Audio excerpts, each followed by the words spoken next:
नमस्कार, बहुत बहुत स्वागत है आपका। आपके साथ मैं हूं अर्चना सिंह। चीन के समरकंद में एससीओ की बैठक होने वाली है। 15-16 सितंबर को प्रधानमंत्री नरेंद्र मोदी इस बैठक में शामिल होने के लिए जा रहे हैं। इस बैठक में दो नेताओं पर सबकी नजरें होंगी, प्रधानमंत्री नरेंद्र मोदी और चीन के राष्ट्रपति शी जिनपिंग। दोनों नेताओं की 34 महीने बाद यह मुलाकात है। ब्रिक्स सम्मेलन में आखिरी बार इन दोनों नेताओं की बैठक हुई थी। सबसे बड़ी बात, राष्ट्रपति जिनपिंग कोरोना के बाद पहली बार अपने देश से बाहर निकल रहे हैं और उनकी मुलाकात जब प्रधानमंत्री नरेंद्र मोदी से होगी तो उनको मोदी का कद बदला हुआ नजर आएगा, बहुत ऊंचा नजर आएगा, क्योंकि इस दौरान प्रधानमंत्री नरेंद्र मोदी वर्ल्ड लीडर के तौर पर स्थापित हो गए हैं। हालांकि चीन को इस बात का, भारत की ताकत का एहसास गलवान में ही हो गया था जब भारतीय सैनिकों ने चीन को करारा जवाब दिया था और उसके बाद चीन अपने देश के लोगों को ये तक नहीं बता पाया कि उसके कितने सैनिक मारे गए हैं, कितने सैनिक घायल हुए हैं। उसने कोई जानकारी अपने लोगों को नहीं दी, जबकि भारत ने अपने सैनिकों का सम्मान के सहित, आदर के सहित अंतिम संस्कार किया। तो ये फर्क है दोनों देशों में। और अब एक बड़ी खबर आई जो जानना बेहद जरूरी है। एससीओ सम्मेलन के ठीक पहले Gogra hot spring patrolling point 15 से चीन ने अपने सैनिकों को पीछे हटाया है। पेट्रोलिंग पॉइंट 15 जहां को लेकर लंबे दौर की बातचीत हो रही थी दोनों देशों के बीच, लेकिन चीन पीछे हटने को राजी नहीं था। दोनों बातचीत की मेज पर बैठते थे। बातचीत में जो चीजें तय होती थी चीन उन्हें इंप्लीमेंट नहीं करता था। लेकिन एससीओ की बैठक से ठीक पहले ऐसा क्या हुआ कि आखिरकार चीन को अपने सैनिकों को पीछे हटाना पड़ा? इसकी बड़ी वजह थी, भारत ने साफ कर दिया था कि एक तरफ सीमा पर विवाद, भारत की भूमि पर कब्जे की कोशिश, और दूसरी तरफ बातचीत, ये एक साथ नहीं चल सकता। इसी वजह से ठीक एससीओ के पहले चीन ने घोषणा की कि वो पेट्रोलिंग पॉइंट 15 से अपने सैनिकों को पीछे हटा रहा है। भारत भी पीछे हटा। हालांकि भारत चीन के सैनिकों को रोकने के लिए आगे गया था। भारत कब्जे की, विस्तारवादी नीति ना भारत की कभी है न थी, जो कि चीन की है, जिसमें वो थोड़ा थोड़ा इलाका कब्जा करता है और उसके बाद उस एरिया को अपना घोषित कर देता है। लेकिन चीन को समझ में आ गया कि अब ये नहीं चलेगा।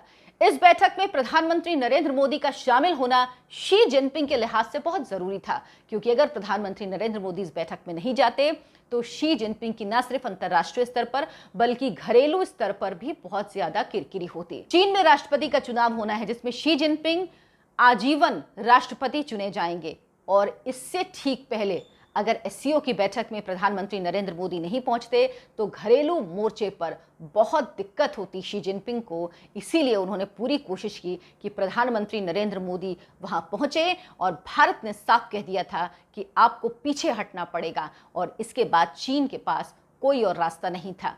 जो कोरोना काल रहा, ये दोनों देशों के नेताओं को बिल्कुल अलग अलग स्थापित करता है। जहां शी जिनपिंग पूरी तरह से अलग थलग पड़ गए, चीन पूरी दुनिया से लगभग कट सा गया।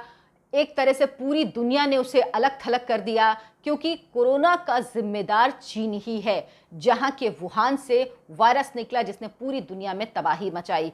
उसके बाद स्थिति ये हुई कि चीन ने किसी अंतर्राष्ट्रीय स्वास्थ्य टीम को आने नहीं दिया, किसी एक्सपर्ट की टीम को वुहान के लैब में जांच नहीं करने दिया, क्योंकि उसको डर था कि उसका सच सामने आ जाएगा। जबकि इस दौरान प्रधानमंत्री नरेंद्र मोदी एक अंतर्राष्ट्रीय स्तर के लीडर के तौर पर स्थापित हुए। प्रधानमंत्री नरेंद्र मोदी ने सिर्फ घरेलू मोर्चे पे नहीं बल्कि अंतर्राष्ट्रीय स्तर पर भी जो अपनी पहचान बनाई। भारत ने जिस तरह से दूसरे देशों की मदद की, चाहे वो बड़े से बड़े देश हों, यूएस तक को जब जरूरत पड़ी तो भारत ने उस तक भी मदद पहुंचाई, टीके पहुंचाए उसने देशों को। और इस कोरोना महामारी के दौरान प्रधानमंत्री की भूमिका को पूरे विश्व ने सराहा, जबकि शी जिनपिंग से पूरी दुनिया बेहद नाराज थी।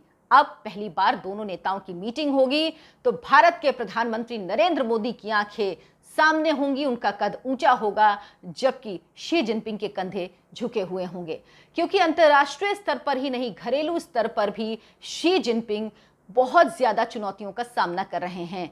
महंगाई का स्तर ये, चीन में अर्थव्यवस्था की हालत ये कि वहां पर लोगों को बैंकों से रुपए निकालने पर रोक लगा दी गई, और लोग वहां ना जाएं इसके लिए बैंकों के सामने टैंक तैनात कर दिए गए। उधर भारत में हालांकि महंगाई यहां पर भी है, लेकिन भारत ब्रिटेन को पछाड़कर विश्व की 5वीं बड़ी अर्थव्यवस्था बन गया है। प्रधानमंत्री नरेंद्र मोदी ने कोरोना के दौरान जो भूमिका निभाई, जिस तरह से अपने लोगों तक मदद पहुंचाई, जो गरीब लोग थे उन तक राशन पहुंचाया, उनका ध्यान रखा गया, अंतर्राष्ट्रीय स्तर पर जो उन्होंने भूमिका निभाई, उसने उनके कद को और ज्यादा बढ़ा दिया है और भारत को एक ऐसे देश के रूप में स्थापित किया जो जरूरत के समय सबकी मदद करता है। लेकिन साथ ही जब कोई बड़ा मुद्दा आया अंतर्राष्ट्रीय स्तर का, तो उसमें भारत ने अपनी सक्रिय भूमिका निभाई। भारत का स्टैंड बहुत क्लियर होता है कि जो भारत का हित है, भारत उसी के साथ खड़ा है। और यह देखने को मिला जब यूक्रेन और रूस का युद्ध हुआ। तब एक तरफ प्रधानमंत्री नरेंद्र मोदी व्लादिमीर पुतिन से बात करते थे और दूसरी तरफ जेलेंस्की से बात करते थे। अमेरिका ने तमाम दबाव डाला। अमेरिका और पश्चिमी देशों के तमाम दबाव के बावजूद भी भारत ने यूएन में रूस के खिलाफ वोटिंग नहीं की। वो वोटिंग से खुद को उसने दूर रखा, उसने बाहर रखा, जबकि अमेरिका ने हर तरह का दबाव डालने की कोशिश की। जब एससीओ की बैठक से पहले यहां पर चीन के विदेश मंत्री आए तो उनसे ही भारत ने साफ कर दिया था कि अगर आप ये चाहेंगे कि सीमा पर विवाद रहे और हम बातचीत करें तो ऐसा नहीं होगा। हालांकि एससीओ की बैठक में अभी दोनों राष्ट्र अध्यक्षों की 1-to-1 मीटिंग होगी या नहीं, इस बारे में कोई आधिकारिक घोषणा नहीं हुई है, लेकिन ऐसा माना जा रहा है कि दोनों नेताओं की मुलाकात तो होनी ही है। हालांकि 1-to-1 बातचीत भी होगी, लेकिन अभी इसका कोई आधिकारिक कार्यक्रम की घोषणा नहीं की गई है। तो सबकी नजरें हैं भारत की इस भूमिका पर। भारत जिस तरह से वर्ल्ड लीडर के तौर पर, ग्लोबल लीडर के तौर पर उभरा है और भारत ने जितनी सक्रिय भूमिका निभाई है। अमेरिका ने जब रूस और जेलेंस्की का जब विवाद चल रहा था, यूक्रेन और रूस का विवाद चल रहा था, उस दौरान अमेरिका ने, पश्चिमी देशों ने भारत पर दबाव बनाया कि भारत तेल ना खरीदे, लेकिन भारत ने साफ इनकार कर दिया। भारत ने कहा कि वो अपने हितों को देखेगा, पहले पश्चिमी देश देखें कि वो कितना तेल खरीदते हैं, उसके बाद वो हमें बताएं। दूसरी तरफ क्योंकि अब रूबल और रुपए में ये एक्सचेंज होगा, रूस राजी हो गया है रुपए में यानी भारतीय करेंसी में ये तेल बेचने के लिए, जो भारत के लिए एक भारी जीत है। तो अमेरिका की लाख कोशिशों के बावजूद भारत अपनी बात पर डिगा रहा। भारत सभी देशों से संबंध उसने अपने ऐसे रखे कि उसका हित सर्वोपरि और उसके बाद सारे देशों से उसके संबंध भी अच्छे हैं। साथ ही साथ एक वर्ल्ड लीडर के तौर पर सक्रिय भूमिका में प्रधानमंत्री नरेंद्र मोदी नजर आए हैं, जबकि शी जिनपिंग कहीं नजर नहीं आए इस दौरान। और अब जब शी जिनपिंग और प्रधानमंत्री नरेंद्र मोदी एससीओ की समिट में एक दूसरे के आमने सामने होंगे, तब दुनिया की नजरें होंगी। आप भी नजर बना के रखिएगा, हम भी रखेंगे और एक बार फिर से इस पर चर्चा करेंगे।